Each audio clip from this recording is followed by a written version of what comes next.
background. So we have some staff that are paraprofessionals that really just need a high school diploma or GED to provide some service, and then we have a service that's more skilled, expert-based, where we have like a licensure for a mental health, a licensed social worker, licensed professional counsel, and then we have licensed psychologists and licensed psychiatrists as well. This is Joe Geiger on the Lincoln Radio program. My guest today is Gordon May, President and CEO of an organization named Concern for Kids throughout Pennsylvania down into northern Maryland.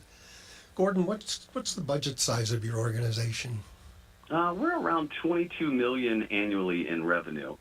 We probably have about 375 employees and 180 full-time employees right now.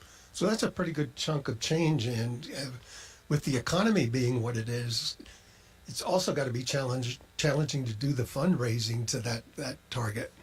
Yeah, no, definitely. We have contracts with county government, we have managed care organizations, Medicaid, and then we also do ask and do some fundraisers and raise money annually. If you could just walk in one day and say, I've got this magic wand, what would it be?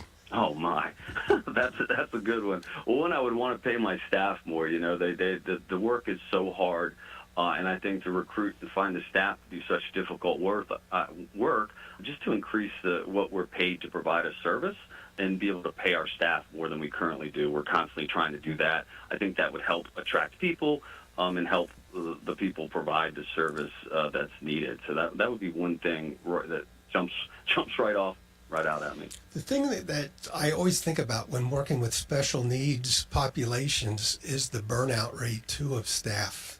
And how do you keep people energized and motivated to work once you have them?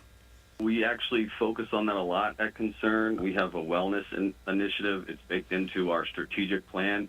So we're constantly trying to do things to take care of our staff, check in, make sure everybody's doing all right, and really promote self-care as an agency. And we talk about it a lot. So I totally agree, and I've seen it.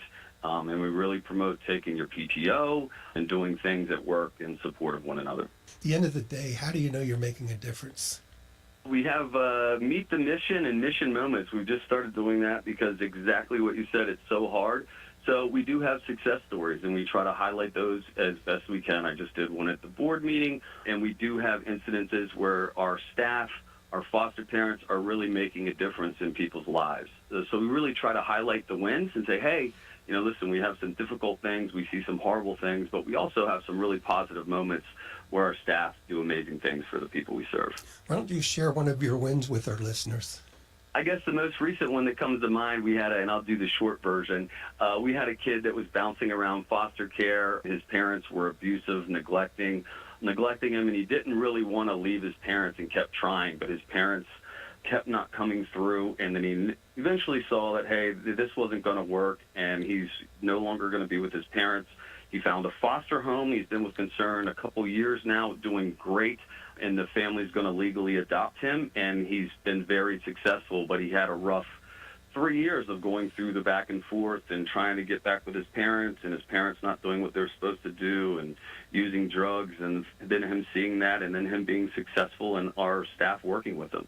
So it really was a great story, and it's nice to hear that the kiddo's doing extremely well right now. That's terrific. And then you look at the thousands of kids that you're working with in foster homes, you times it by that, and I can see where it would be motivating. At the beginning of the interview, you said you have an event coming up. Yes, November 10th, we have our 45th anniversary. If you go onto our website, you can donate to support the event. We have a silent auction, and I'm really looking forward to it. A lot of planning's gone into it, so it should be great. Gordon, if somebody listening to the program would like to donate money to your cause or volunteer, how can they find you? If you look on online at